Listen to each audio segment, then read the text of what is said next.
क्यों भाई, कैसी चल रही है पढ़ाई लिखाई? अगर एग्जाम सितंबर में देने हैं तो अभी सिर्फ 40 डेज बाकी है। और मैं आपको डरा नहीं रही हूं, मैं आपको सिर्फ अलर्ट कर रही हूं। मैं आपसे कुछ क्वेश्चंस पूछने वाली हूं एंड आप इन सवालों का जवाब देंगे मुझे। इससे आपको पता चलेगा कि आपकी पढ़ाई कितनी ट्रैक पे है। इसके अलावा मैं इस वीडियो में आपके साथ कुछ ऐसी चीजें भी शेयर करूंगी जिन टिप्स को आपको डेफिनेटली फॉलो करना है in order to clear your exams in सितंबर। ठीक है, चलिए let's get the video rolling. But video start करने से पहले क्या आपने इस चैनल को सब्सक्राइब किया? नहीं किया? क्या कर ले, सब्सक्राइब कर लो भाई, ताकि मैं आपको इस चैनल की मदद से गाइड कर सकूं। तो चलिए let's get the video rolling. सबसे पहली चीज जो मैं आपसे पूछना चाहती हूं, सबसे बड़ी दिक्कत जो सभी बच्चों को आती है वो थ्योरी पेपर्स में आती है। तो चाहे आप दोनों ग्रुप दे रहे हो या सिंगल ग्रुप दे रहे हो, मेरा सवाल आपसे रहेगा, आप क्या थ्योरी की इनफ रिविजन्स कर रहे हो?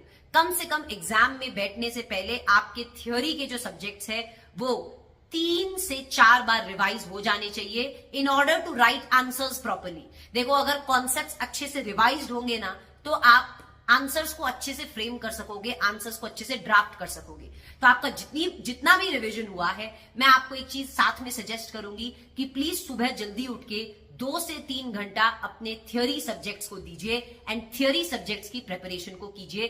कम से कम 2 से 3 घंटा सुबह का टाइम सबसे अच्छा होता है। प्लीज थ्योरी पढ़ो। एंड सेकेंड थिंग, आप प्रैक्टिकल सब्जेक्ट्स को तो आई एम श्योर लिख के सॉल्व कर ही रहे हो, और जो भी आंसर आता है आप उसे सजेस्टेड आंसर के साथ मैच करते ही हो, ये देखने के लिए कि सही जा रहे हो कि नहीं जा रहे हो। आपको थ्योरी में भी ऐसा करना है। अभी भी आपके पास 40 डेज है, तो अगर मैं मोटा मोटी पकड़ूं तो कम से कम 30 दिन आप रोज एक क्वेश्चन लिखकर देखो। आपको मैं एक बात बता रही हूं, इस बार ऑडिट और लॉ में मेरे बैच में स्कोर 90s में क्यों आया है? क्योंकि रोज बच्चों ने आंसर्स लिखे और अपने सजेस्टेड आंसर्स से आंसर्स को मैच किया। देखो, आपको ब्लाइंड फोल्डेडली बस लिखकर नहीं आ जाना है आंसर, आपको यह भी देखना है कि आईसीएआई आपसे क्या एक्सपेक्ट कर रहा है और आपके आंसर उस एक्सपेक्टेशन के हिसाब से है कि नहीं।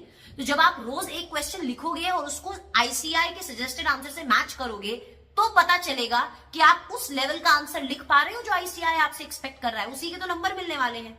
तो प्लीज सेकेंड चीज, अगर आप अभी तक ये नहीं कर रहे हो, प्लीज प्लीज प्लीज आप मुझे प्रॉमिस करो कि आप रोज एक क्वेश्चन अब से लिखना चालू कर दो, तो भी आप बहुत अच्छी पोजीशन में आ जाओगे। 30 क्वेश्चंस लिखकर देख लोगे, आपका कॉन्फिडेंस यहां से यहां चला जाएगा।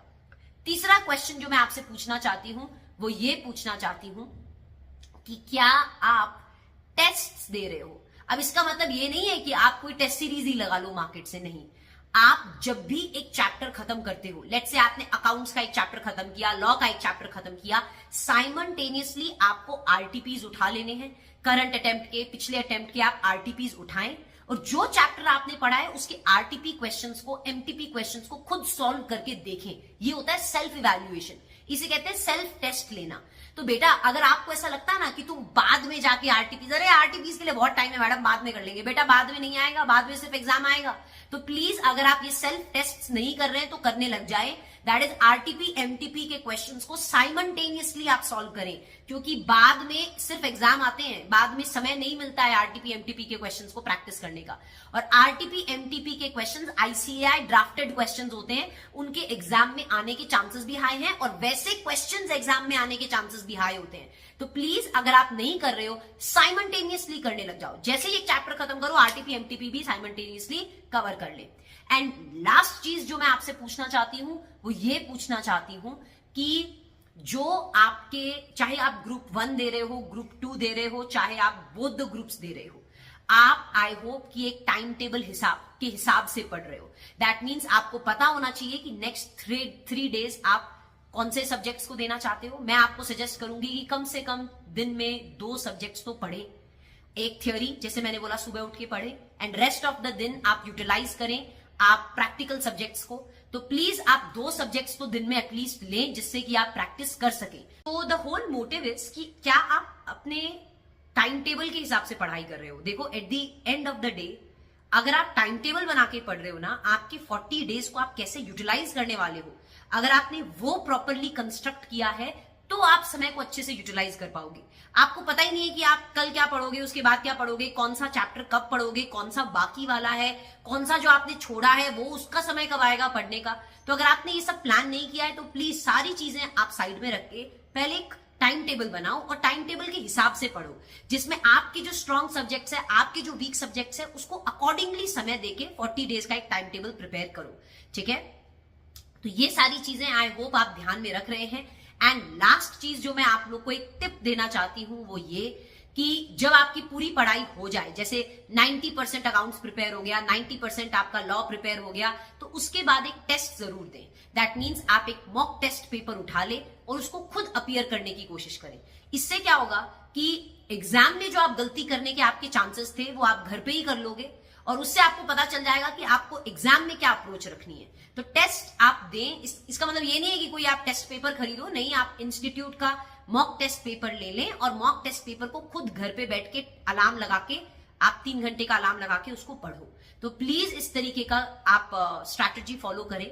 जब आप मॉक टेस्ट दे लेंगे ना, तो मैं आपको बता रही हूं आपका कॉन्फिडेंस यहां से यहां चला जाएगा, बिकॉज आप वो एग्जाम एनवायरमेंट क्रिएट करेंगे एंड आपको एक आइडिया लग जाएगा कि किस तरह से एग्जाम में बैठ के आपको पेपर अटेम्प्ट करना है, कहां आपकी स्पीड फास्ट होनी चाहिए, क्या चीज पहले करनी चाहिए।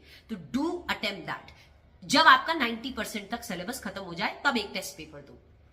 तो आई होप आप इन सारी चीजों को फॉलो करेंगे एंड मैं और वीडियोस आपके लिए लाते रहूंगी सो दैट मैं आपको गाइड कर सकूं एंड आपको मोटिवेट कर सकूं। So I hope that you are studying well. इसी तरह से पढ़ते रहिए एंड लगे रहिए।